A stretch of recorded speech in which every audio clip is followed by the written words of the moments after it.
Today we're going to be covering installing the ISR Performance fan shroud and electric fan setup for an S13. So unboxing. Here's supplied hardware. There's two E-fans on the aluminum shroud that's going to mount to the radiator.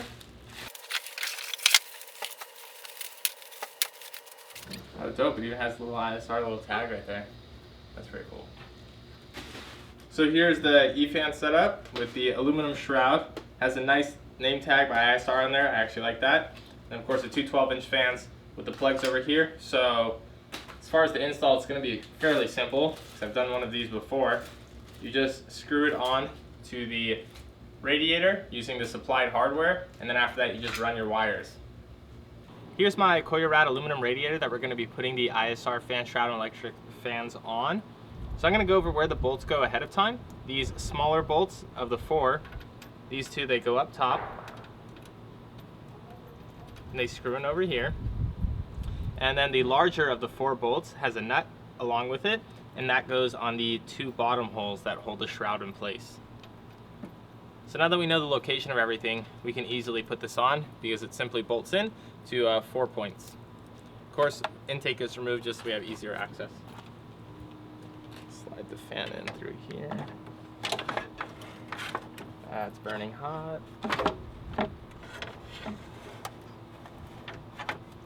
What I suggest everyone doing too is don't do it while you just drove the car like I did, because it's going to be ridiculously hot.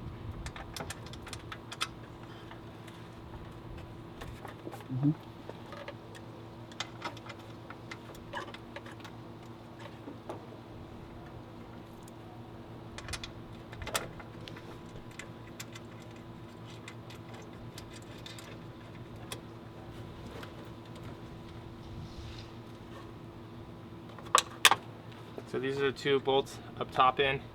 Now I'm going to get the two bottom ones. So I'm going to go from the bottom with the bolt, and then I'm going to go from the top with the nut.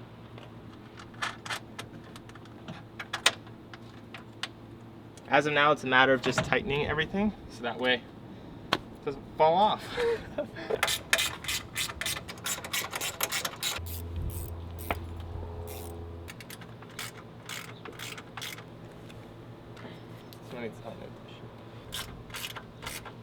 So there you go. If I can install that with a burning hot engine in direct sunlight with a camera pointed at me, then you guys should have no issue. Of course, one of the things you're going to have to do when installing your shroud back here is remove your stock clutch fan and the whole shroud for that. That actually unbolts with just 4 simple nuts over here on the pulley. On this specific engine, it already came with the clutch fan deleted from the previous owner, which is why I haven't touched it. And the way they did it was a little bit unprofessional, but I haven't really touched it, never needed to touch it, and it's been working. And what they ended up doing was just putting a washer here and then a nut on top of it in order to keep this pulley all together, and that's all that was needed basically. And as you can see right there. And that's how they deleted their stock clutch fan. That covers bolting the fan and shroud combo to the radiator itself. Therefore, the next thing up is the wiring. So there ends up being a few different options you can go with when you're wiring up your fans. You could wire it directly to the ignition, so as soon as you turn your key, both the fans are on and they're at like full power. You can have it so they're at switches, of course. Or a third option is you can actually hook it up to an electric fan controller. So the electric fan controller just reads off the water temperature, and then whatever the water temperature is, it'll turn on the fan. If it reaches another level, it'll turn on the second fan. So you got basically 3 options for how to wire up your electric fans.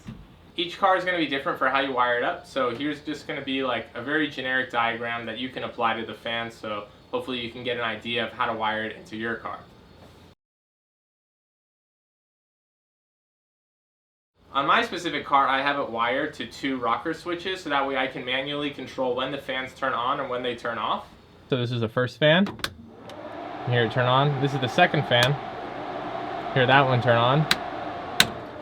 The reason I have mine hooked up to 2 manual switches, so I have ultimate control over the fans. So if I come into the pits or whatever, if I'm in lineup on a hot day, I can turn both my fans off, try and lower the temps as much as I possibly can before going out to doing a run. At the same time, if I'm driving like on a cold night, I can turn both these fans off just so I can try and get the car up to temperature. A lot easier while cruising. And overall, like let's say if I just come in, I turn my car off, I can keep both my fans on and do whatever I want with these, which is what I like. So I have the ultimate control over that, and I don't have to run it through a controller, and then the controller only turns it on and off at certain temperatures. And how we went about setting that up was we ended up cutting off the connectors that came on the ISR fans themselves, and then bought a DTP connector, which is a really high quality connector. So we wired that connector to the fans, and then we covered everything with some nice braid, and then also rib nutted the connector to the shroud itself, so that way it could be a nice and clean one-piece unit. Voila. Other than that, had to set up all the wiring inside the car, which we have a full custom panel built inside the car, so all the wires ran to that and then ran to the switches, and then we have it coming through the harness, also using a DTP connector, so it connects right there. And as you can see right there, that's where the connector is at. Since one half of the connector is actually bolted to the shroud itself, it makes for a nice and clean setup because you can quickly and easily disconnect it right here and then take out the radiator all as one piece. Some of you guys may be wondering, what are the benefits to going with an electric fan setup? For me personally, I just like the electric fan setup because it is a lot cleaner in the engine bay to have an E-fan setup on a shroud. It's a lot slimmer than the stock factory fan setup. Makes it a lot easier to take the car apart. I just leave all my fans on my radiator. I take it out as one piece. Really easy, really simple setup. Another reason that I like it is that I have the control over when the fans turn on and when the fans turn off. So unlike a stock fan setup that just, moves with the engine RPM essentially, that's just going to stay there cooling. So at idle, it's not going to have your full cooling potential. With the E-fans, if I come in and I just did like a hot lap and the engine is super hot, I can just leave it at idle, put dual E-fans on, and have full cooling capability even when the car's at idle. So overall, I just like the whole setup. You get more control over it. It's a lot cleaner, a lot simpler, a lot less clutter. Yep. A lot of people too, they claim that when you go with the E-fan, you actually get a lot better engine response because you don't have an entire fan that's adding resistance to the engine itself. I think that covers it all now as far as installing these E-fans with the shroud and having it bolt up to the radiator. I love the setup, been running for a while now too, don't have any issues with it. So yeah, hope that helped you guys out.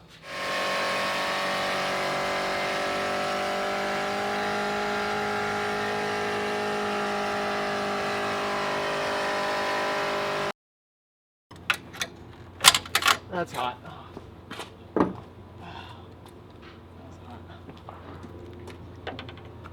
Hey Adele.